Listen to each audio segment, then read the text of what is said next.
주 안에서 받은 직분을 삼가 이루라 라는 제목을 가지고 7번째 말씀을 전하고자 합니다. 성도들은 하나님께 날마다 기도를 드리고 있습니다. 아이들이 학교에 다녀와서 어머니에게 미주알 고주알 있었던 일들을 모두 얘기하는 것처럼 성도들은 하루에 있었던 감사한 일과 죄를 고백하는 기도를 드리고 있습니다.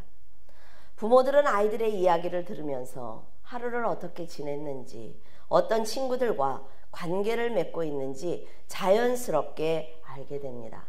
그리고 지금은 어떤 생각을 하고 있는지 아이들의 상태에 대해서 자세하게 알 수가 있어요. 그래서 가족들의 대화는 아주 필요한 것입니다.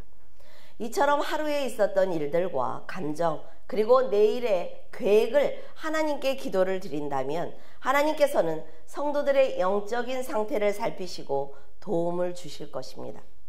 그래서 성도들은 기도에 항상 힘써야 하는 거예요.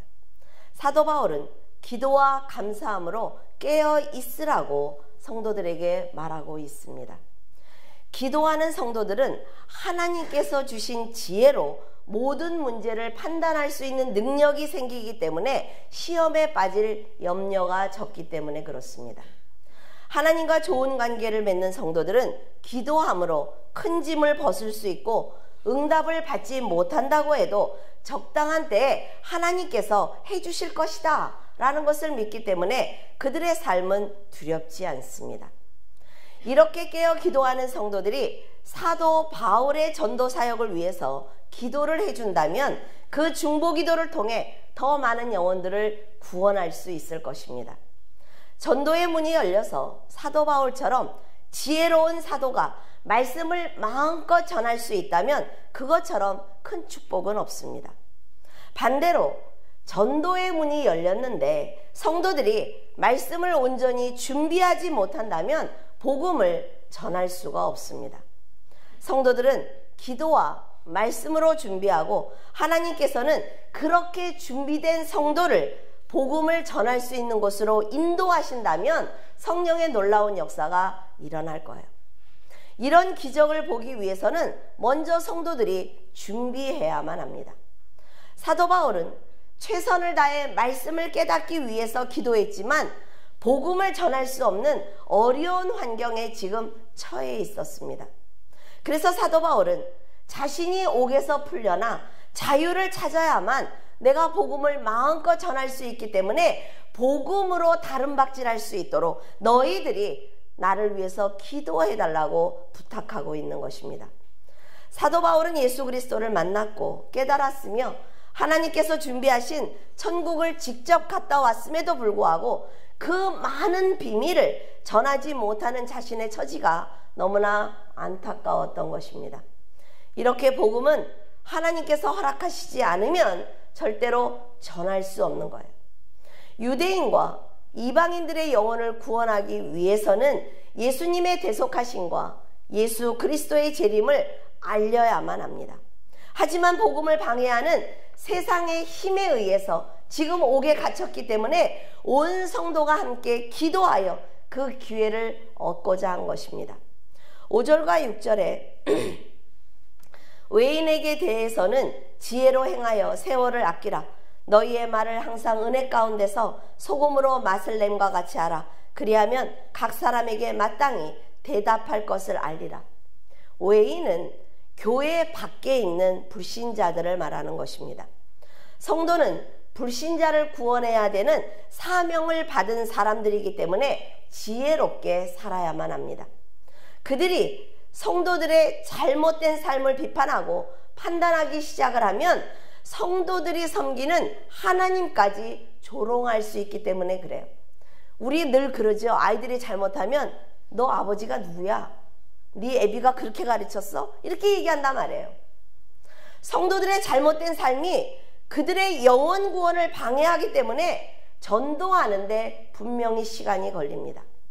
그래서 지혜로 행하고 세월을 아껴라 라고 권면한 것입니다. 여러분은 구원에 방해가 되는 일이 아니라면 서로 양보하시기를 바랍니다. 불신자들은 성도들을 교회 밖에서 만나기 때문에 성도들이 일관성 있게 거듭난 행동을 보이지 않는다면 복음을 전할 기회를 놓치고 말 것입니다. 세상 사람들은 예수님에 대해서 모른단 말이에요. 그러니까 예수 그리스도의 희생과 사랑에 대해서 관심을 갖기보다는 먼저 성도들의 행동에 대해서 관심을 갖는 것입니다. 그리고 성도들의 삶을 보면서 하나님을 판단하는 거예요. 불신자들이 늘 하는 말이 있습니다. 차라리 너희들이 하나님의 말씀대로 사는 센 그런 진리의 모습을 보여주는 게 나아. 너희들이 교회에서, 세상에서, 학교에서 왔다 갔다 하면 자기들도 흔들린다는 거지요. 근데 저 사람은 그냥 저런 사람이야. 그게 낫다는 거예요. 그렇기 때문에 성도들은 교회는 물론 사회생활이나 가정생활 그리고 친구들의 교제까지도 모두 복음을 목표로 삼고 살아야 하는 것입니다. 어쩌면 그 누가는 이렇게 말할 수도 있습니다. 결국 우리도 사람이기 때문에 세상 사람들과 함께 살아야 하는데 너무 유난스럽지 않느냐고 말입니다. 하나님을 믿는 성도들도 세상에서 살아가야 하는 시간이 있는데 어떻게 하나님만 바라보고 살 수 있느냐라고 반문하기도 할 것입니다. 물론 땅에 발을 딛고 살아가는 사람이기 때문에 그 말도 일리가 있습니다. 하지만 우리의 마지막 목표와 목적지가 변하지 않기 때문에 사도 바울처럼 변함없는 믿음을 가져야 하며 행동을 보여야 하는 것입니다. 성도들의 최종 목적과 목적지가 달라질 수 있다면 얼마든지 환경과 사람에 맞춰서 다른 모습으로 살아가도 괜찮습니다.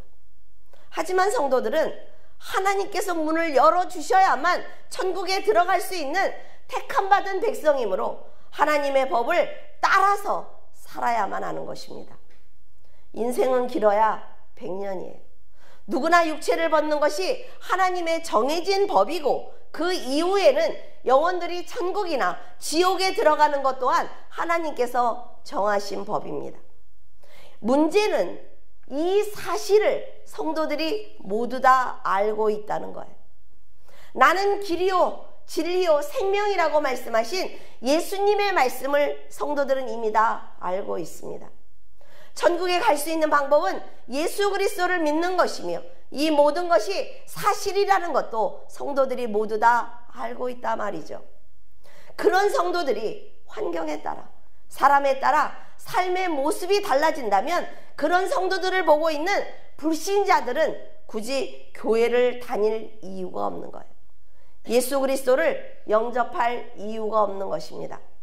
성도들의 진실한 삶이 바로 전도이고 하나님의 나라를 확장하는 도구인 것입니다. 만약 성도들의 잘못된 삶 때문에 사람들이 복음을 거부한다면 하나님의 자녀인 성도들이 도리어 하나님의 일을 방해하는 사탄의 동역자가 되는 것입니다. 마태복음 10장 16절에 보라 내가 너희를 보냄이 양을 이리 가운데로 보낸과 같도다. 그러므로 너희는 뱀과 같이 지혜롭고 비둘기같이 순결하라. 내가 너희를 보냈다는 말씀은 전도의 주체자가 바로 예수님이라는 것을 강조하고 있는 것입니다. 성도들은 자신이 판단해서 지금 내가 복음을 전하고 있는 것 같지만 복음을 전한다는 그 자체가 바로 예수님의 역사다. 내가 도왔기 때문에 네가 입을 연 거야 라고 말씀하고 계시는 거예요. 그러시면서도 성도들이 향하는 세상은 너무 위험하고 간사한 자들이 너무나 많은 곳이기 때문에 양을 이리 가운데로 보내는 것처럼 위험하다라고 말씀하고 계세요. 이렇게 말씀하신 것은 세상은 그만큼 복음에 대해 반감을 가지고 있다는 뜻입니다. 성도들의 영적인 삶이 순탄하지 않다는 뜻이에요.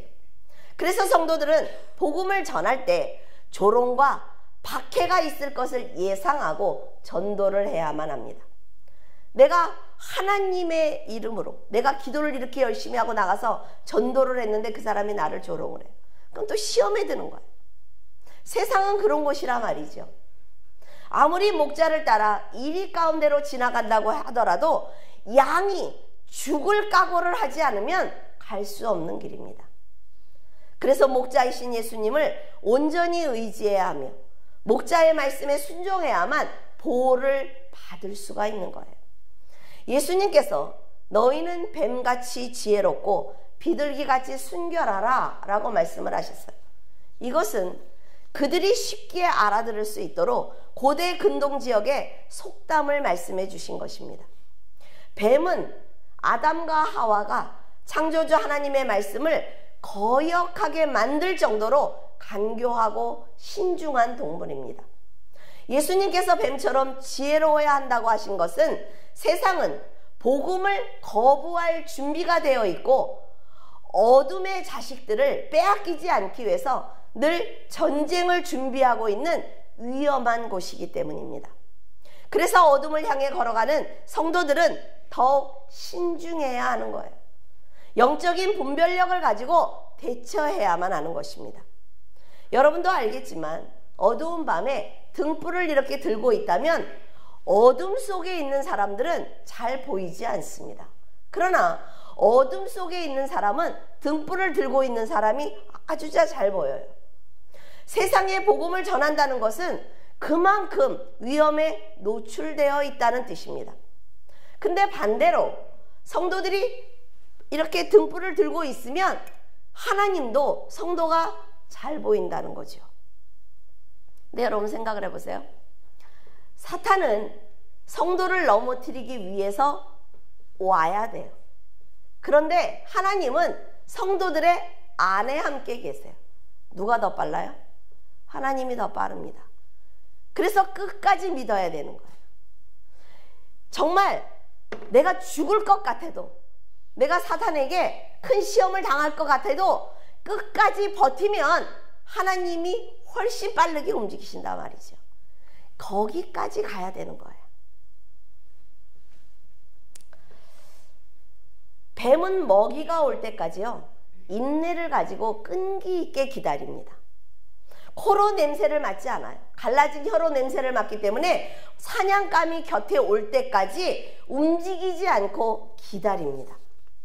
곁에 올 때까지 인내하는 뱀의 그 전술에 사냥감들은 무장을 해제해버려요. 안 움직이니까 걱정하지 않는 거죠. 그래서 결국 뱀에 물려서 독살당하고 마는 것입니다. 하지만 뱀은 자신이 위험에 노출이 되면 능란하고 신속하게 빠져나가는 지혜를 가지고 있습니다. 따라서 뱀과 같이 생명을 노리고 쫓아오는 원수들의 계교를 신속하게 벗어나라는 말씀을 하신 거예요. 지혜를 가지라는 것. 그리고 성도들의 계획이 실패하도록 독을 뿜어대는 사탄의 계략에 말려들지 마라 라는 말씀을 하고 계시는 것입니다. 그러니까 상대를 잘 파악해서 복음을 지혜롭게 전하는 거죠. 뱀은 지혜롭기는 한데 교활합니다. 그래서 뱀처럼 지혜를 가져야 되지만 비둘기처럼 순결해야 된다라고 말씀하신 것입니다. 하늘의 비밀을 알고 있는 성도들은 말씀을 통해서, 말씀을 가지면 세상 사람들보다 좀 더 넓게 볼 수 있는 시야가 열립니다. 그러니까 자신이 지혜롭다는 생각을 해요. 그래서 교만해지기가 너무 쉬운 거예요. 그러나 하나님 안에 입성하는 날까지 지혜롭고 정직하고 거룩하게 살기 위해서는 날마다 자신을 쳐서 복종할 수 있는 순결한 마음을 갖지 않으면 넘어질 수밖에 없단 말이죠. 예수 그리스도가 아니면 절대로 나는 천국에 들어갈 수 없는 죄인이라는 것을 명심하고 감사하는 마음과 겸손한 마음을 잃지 않는 순결함을 가져야만 교활한 사탄에게 넘어지지 않습니다. 부패한 세상과 타락한 문화와 섞이지 않고 영적으로 순수한 상태로 살아가는 그 성도들이야말로 하나님께서 원하시는 하나님의 자녀일 것입니다. 지금 어때요? 미투 난리지요. 뉴스를 보면. 자, 그들이 10년 전에 저질렀던 일들이 지금 터지고 있어요. 그들이 했던 생각들이 지금 세상에 드러나고 있어요. 어둠 가운데 했던 그들의 행동이 지금 밝은 대낮에 드러나고 있어요. 어디 있어요? 성경에 기록되어 있죠.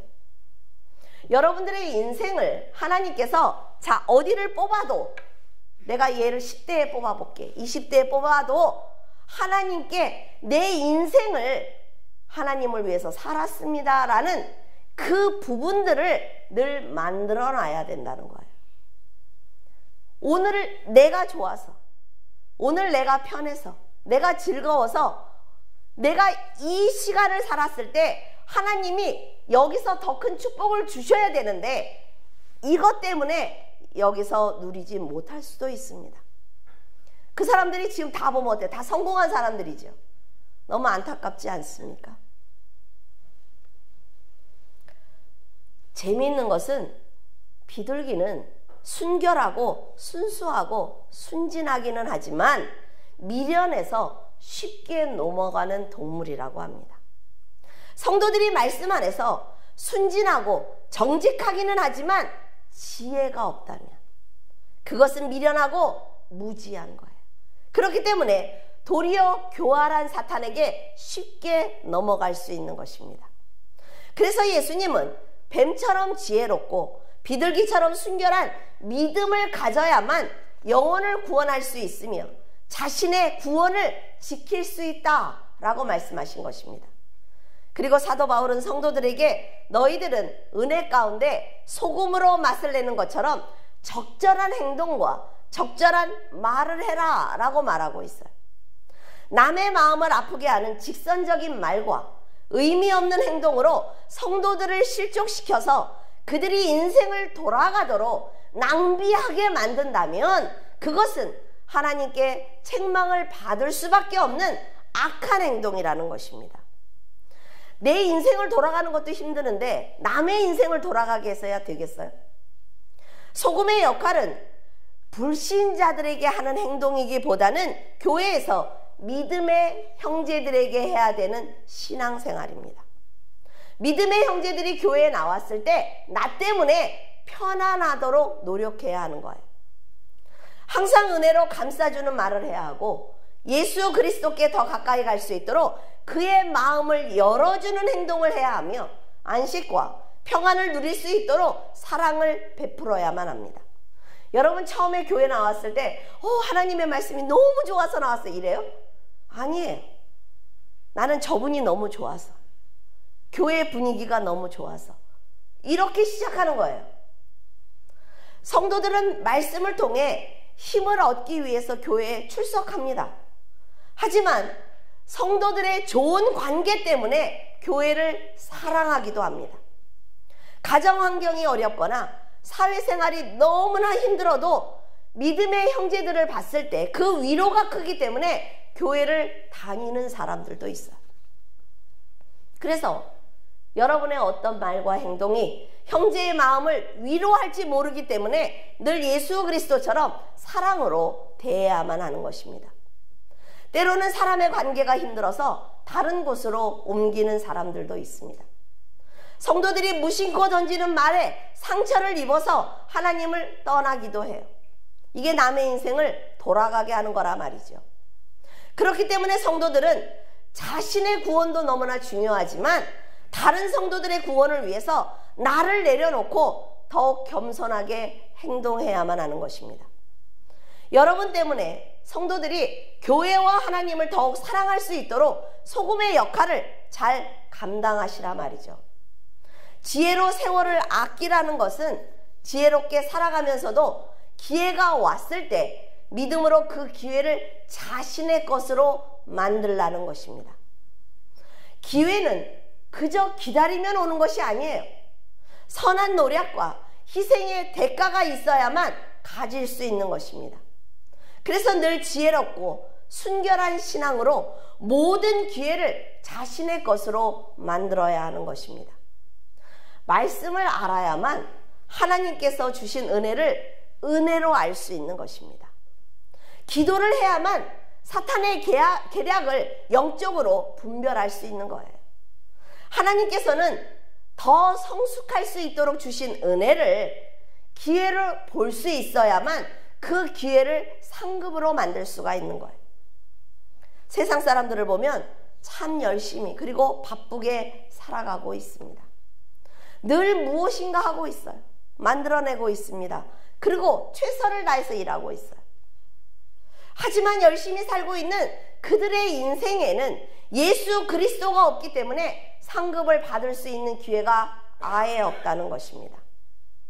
이런 말을 세상 사람들이 듣는다면 편협하다는 생각을 할 수도 있을 것입니다. 그러나 천지를 창조하신 하나님께서 세우신 법이라 말이에요. 여러분 절대로 이것을 잊으면 안 됩니다. 세상 사람들과 대화를 할 때 그 사람들이 기독교에 대해서 편협한 얘기를 계속해요.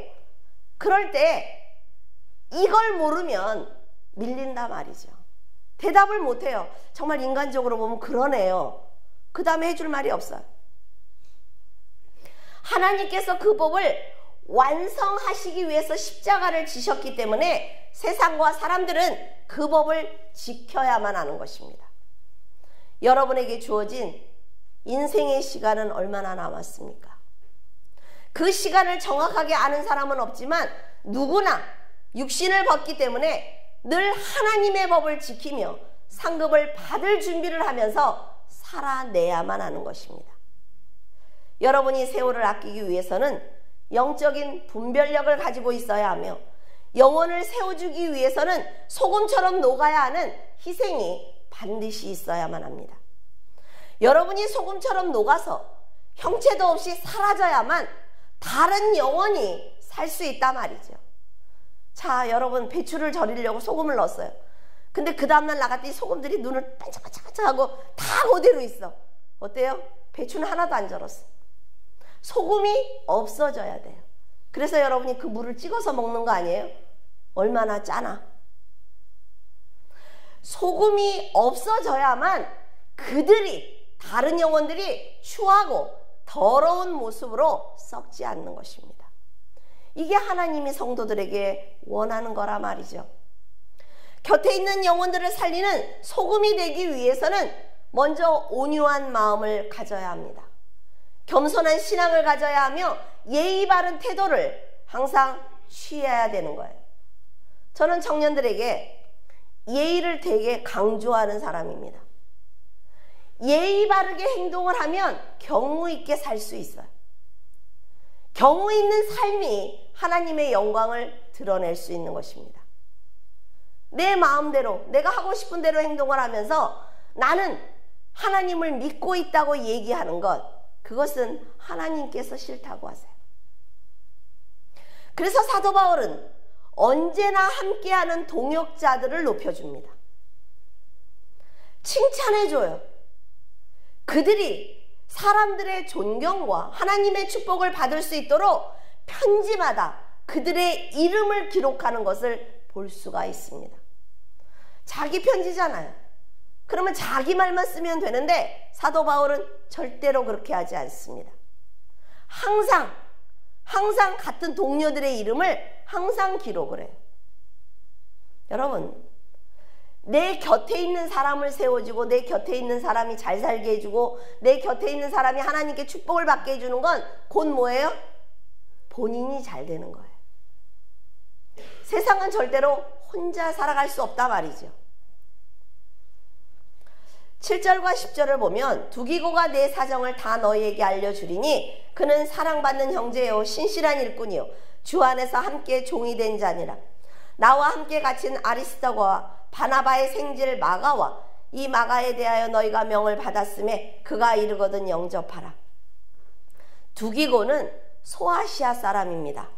3차 선교 여행 때 그리스에서 드로아까지 함께 다니면서 바울을 전적으로 도운 성도예요. 바울이 로마 옥에 1차 투옥되었을 때 바울의 편지를 가지고 소아시아에 위치한 모든 교회를 다니면서 전달하기도 했습니다.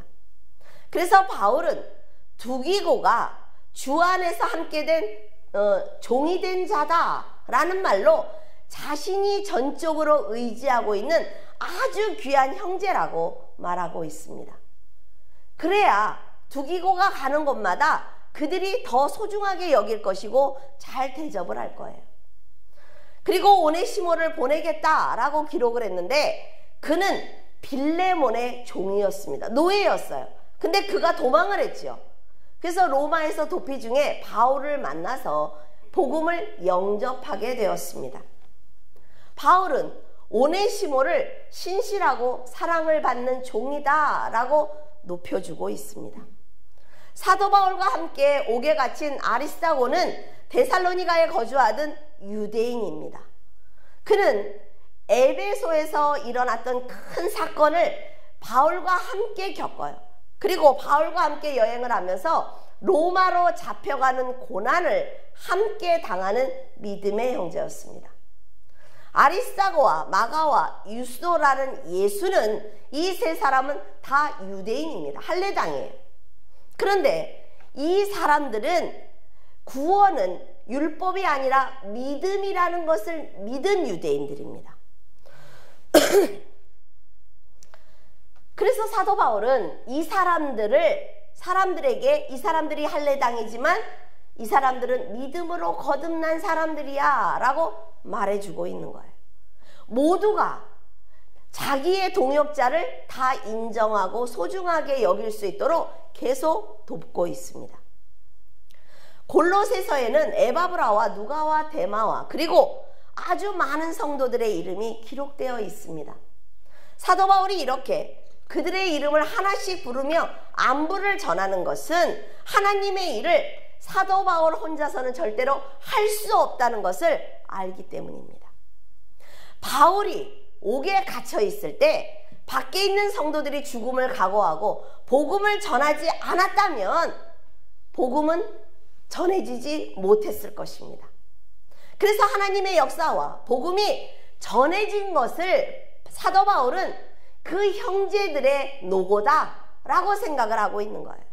그래서 그들에게 감사하는 마음을 갖고 있는 것입니다. 하나님의 일은 절대로 한 사람이 할 수 없습니다. 자, 여러분 이렇게 생각을 해보세요. 제가 이 교회 목사입니다. 목사가 없으면 절대로 교회가 안 될 것 같지요. 그러나 그렇지 않다 말이죠. 하나님께서는 또 다른 목사를 세우실 것이고 또 성도들을 이끌어가게 하실 거예요. 그런데 우리들의 생각이 안 된다라는 생각을 해버리는 거죠. 사도 바울은 내가 없어도 그 누군가가 하지만 내가 있는 동안에는 최선을 다하겠다는 믿음이에요. 하나님이 말씀을 전할 수 있는 목사로 세웠어요. 그러면 사명을 받는 동안만 최선을 다하면 되는 거예요. 열심히 살면 돼요. 그리고 하나님이 이제 올라와. 이제 네 사명 다 했어. 그러면 가면 되는 거예요. 그러면 사명을 감당하는 동안 성도들이 목사님 했다고 교만해져요? 아니요. 왜? 세상을 살아가면서 내가 맡은 역할인 거예요. 역할만 잘하면 돼. 역할을 잘했다고 교만해질 이유가 없다는 거죠. 아시겠습니까? 자, 한 가지 예를 들어서 말씀을 드릴게요. 부부가 있어요. 남편은 하나님을 정말 잘 믿어. 아내는 정말 하나님을 잘 믿어. 남편은 하나님을 영접하지 않은 사람이에요. 부부가 있어요. 하나님의 입장에서 보자고요. 우리들이 볼 때는 어때요? 아내는 구원을 받고 남편은 구원을 받지 못했네 라는 거기서 머물러요. 근데 남편은 정말 열심히 회사를 다녀요. 그리고 가족들을 살펴. 근데 아내는 하나님을 믿는데 잘 전하질 않아. 그리고 믿음으로 열심히 살질 않아. 그러면 여러분들이 볼 땐 그래도 교회를 다니는 게 나라고 얘기를 하죠. 하나님은 뭐라 그럴 것 같아요? 남편은 내가 준 사명을 다 감당했어. 왜? 그 가정을 일으키고 아내가 신앙생활을 할 수 있도록 최선을 다해서 세상에 나가서 사는 게 네 사명이었어. 너는 사명을 다 감당했어. 아내는 너는 사명을 감당하지 않았어 라고 책망하시는 거예요. 혼란스럽죠. 자, 구원은 누가 합니까? 하나님이 하죠. 이 남편이 가족을 위해서 최선을 다해서 살았을 때 이 남편의 구원은 하나님은 어때요? 한순간에 하는 거예요. 그 사람의 마음을 돌리는 거는 한순간에 한단 말이에요. 하나님이. 무슨 말인지 알아듣겠어요? 하나님을 믿고 있거든 하나님을 믿는 성도답게 살라는 거예요. 그래야 하나님이 그 아내의 기도로 그 아내의 헌신으로 자녀들을 살펴주시죠. 남편을 위해서 기도하세요. 그러면 하나님이 남편의 구원은 한순간에 하십니다. 구원은 인간이 하는 게 아니에요. 여러분들의 생각을 바꾸었으면 좋겠어요. 여러분, 하나님의 일은 절대로 한 사람이 할 수 있는 것이 아닙니다. 물줄기 교회를 목사 혼자 해요? 천만에요. 그 사람이 없으면 교회가 일을 하지 못할 것 같고 일이 중단될 것 같지만 교회는 성령께서 이끌어 가시는 곳이기 때문에 절대로 교만한 마음을 갖거나 자신이 아니면 안 된다는 마음을 버려야 합니다. 그래야 하나님께 칭찬을 받는다 말이죠. 그래서 연약하고 부족하더라도 일꾼들을 세우기 위해서 노력을 할 때 하나님께서는 그 교회가 복음을 전할 수 있도록 도와주시는 것입니다. 제 네이버 블로그에 어떤 분이 한 달 전부터 상담을 하시는 분이 있어요. 그분이 하는 얘기가, 목사님, 에베소 교회 설교를 듣고 자기가 읽고 완전히 깨어졌다는 거예요. 상담하겠습니다. 우리 교회는 내가 없으면 안 되는데, 돌아가지 않는데 제가 일할수록 사람들이 상처를 받는다는 거예요. 어떻게 해야 합니까?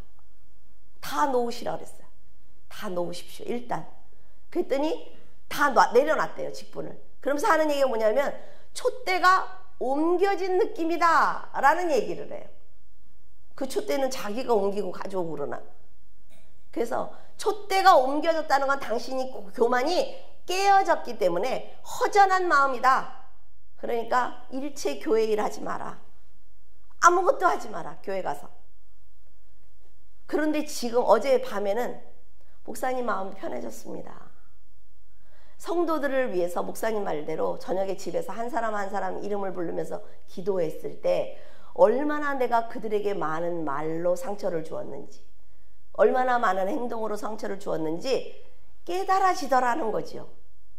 그러면서 어떻게 해야 되냐, 이제 자기가 회개했으니까 이래야 되냐, 아직도 멀었다 그랬어요. 그런 생각하는 자체가 당신은 아직도 멀었다. 기다리십시오 라고 얘기를 했어요. 이게 우리 성도들의 생각이란 말이에요.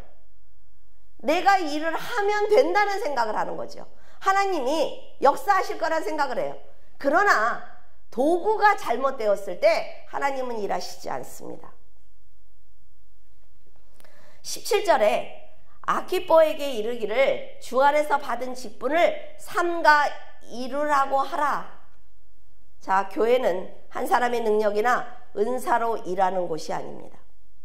성도들 모두 예수 그리스도께 받은 은사가 있어요.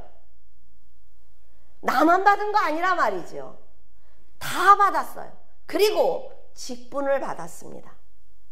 받은 은혜와 은사가 조금씩 다르기는 하지만 하나님 안에서 받은 믿음의 분수대로 겸손하게 행한다면 하나님께서는 지혜와 충만함으로 도와주실 것입니다.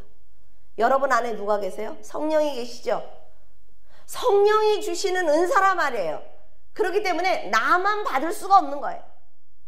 성령 안에서 성령께서 주시는 것을 가지고 우리가 신앙생활을 하는 거예요. 교만할 게 뭐가 있어요? 복음을 전하다 보면 생각지도 못하는 문제를 만나게 될 것이고 고난과 연단도 함께 받을 수가 있습니다. 하지만 성도들의 마지막 목적지는 천국이기 때문에 예수 그리스도를 만나는 그날까지 뱀처럼 지혜롭고 비둘기처럼 순결한 신앙으로 살아낸다면 하나님을 만나는 날 의의 옷을 입혀주실 것입니다. 온 성도가 믿음으로 하나가 되어서 직분을 잘 감당할 때 하나님의 나라가 확장하는 것입니다. 사도 바울의 직분도 그를 돕는 성도들의 직분도 모두 귀한 거예요. 지금 여러분이 감당하는 직분 또한 귀한 것입니다. 말씀을 전하는 직분을 받았다면 정직하게 진리를 선포하면 되는 것입니다. 왜? 내 말씀이 아니니까. 하나님의 말씀이잖아요. 각 부서에서 헌신하는 직분을 받았다면 그 자리에서 겸손과 온유한 마음으로 예수님의 뜻을 드러내면 되는 것입니다. 고집 피울 필요 없다 말이죠. 그것이 하나님의 사랑을 받은 자처럼 신앙생활을 하는 것입니다. 구역장님들은 금요일날 보면 어때요? 못 나오시는 분들이 너무나 많아요. 그러면 그분 집에 가서 설교를 하세요. 쫓아가서. 교회에서 시간을 내서 만나세요. 왜? 사사기를 그 사람은 배울 시간이 없단 말이죠. 다른 사람은 사사기를 다 배워서 성장하고 있는데 그 듣는 게 아무것도 아닌 것 같죠. 믿음은 들음에서 난다고 그랬어요. 그 자리가 아무것도 아닌 것 같죠. 그런데 듣지 못하면 다른 사람은 사사기를 알고 사사기에 대한 교훈을 갖고 살아가는데 그 사람은 못합니다. 그래서 구역장들이 그렇게 하세요. 제가 구역장 할 때 그렇게 했어요. 일주일에 설교를 6번 했어요. 사사기 설교, 사사기가 아니라 구역 예배 설교를. 왜? 새벽 1시에도 만났어요. 낮에도 만나요. 출근하기 전에 만나고 싶다면 그날 가서 아침에 가서 만나서 구역장 설교를 해줬어요. 그랬더니 가장 문제가 되는 7가정이 그 교회 안에 주축이 됐어요. 그분들이. 구역장의 역할이 이렇게 중요한 것입니다. 제가 하지 않고 여러분들에게 하라고 말씀드리지 않아요. 그날 안 왔으면 안 들으면 그만이에요? 천만에요. 구역장은 그렇게 하는 거 아닙니다. 그 사람이 집에 가래도 찾아가세요. 밤에 늦게라도. 이렇게 말씀을 전하는 직분은 굉장히 중요한 것입니다. 여러분, 직분을 받고 싶다고 해서 직분을 받는 것이 아닙니다. 하나님의 일을 하고 싶다고 해서 할 수 있는 것이 아니라 말이죠. 하나님의 뜻대로 사역을 감당하지 않으면 내려놔야 되는 거예요. 낮은 자리에서 하나님만 바라보고 헌신한다면 하나님께서 높여주실 거예요. 하나님께서는 여러분이 헌신하겠다는 마음만 가지면 그것을 크게 받으십니다. 그리고 축복하세요. 그것을 아는 성도들은 늘 감사하는 마음으로 충성하면 되는 것입니다. 이것으로 여러분 골로새서 강해를 마치고자 해요. 여러분들이 7번에 걸쳐서 골로새서 강해를 들었습니다. 이런 강해는 어쩔 수 없이 교회에서 어떻게 생활을 해야 되는지 가르쳐 줄 수밖에 없어요. 그래서 어떤 분처럼 오셔서 목사님 저 들으라고 하신 거죠. 이런 말 좀 안 했으면 좋겠어요. 그렇게 대단하지 않습니다. 아시겠어요? 다 같이 하나님께 상급을 받기 위해서 말씀을 드리는 거예요. 그런데 우리들의 삶이, 우리들의 본성이 말씀을 거역하는 본성이기 때문에 다 거기에 저촉되는 거예요. 여러분들 한 분 한 분을 위해서 이런 설교 쓰지 않습니다. 제발 좀 문자 보내지 마세요. 사도 바울이 골로새 교회 성도들에게 간절하게 전하고 싶었던 말이 뭔지를 잊지 않기를 바랍니다. 사도 바울이 직접 여러분에게 말씀을 전한 것처럼 그 말씀을 붙들고 신앙생활을 하시기를 바라요. 여러분은 언제나 사도 바울의 부탁처럼 사랑하고 믿어주며 세워주는 성도가 되기를 예수 그리스도의 이름으로 축원을 드립니다. 기도하겠습니다. 사랑의 하나님, 은혜를 감사를 드립니다.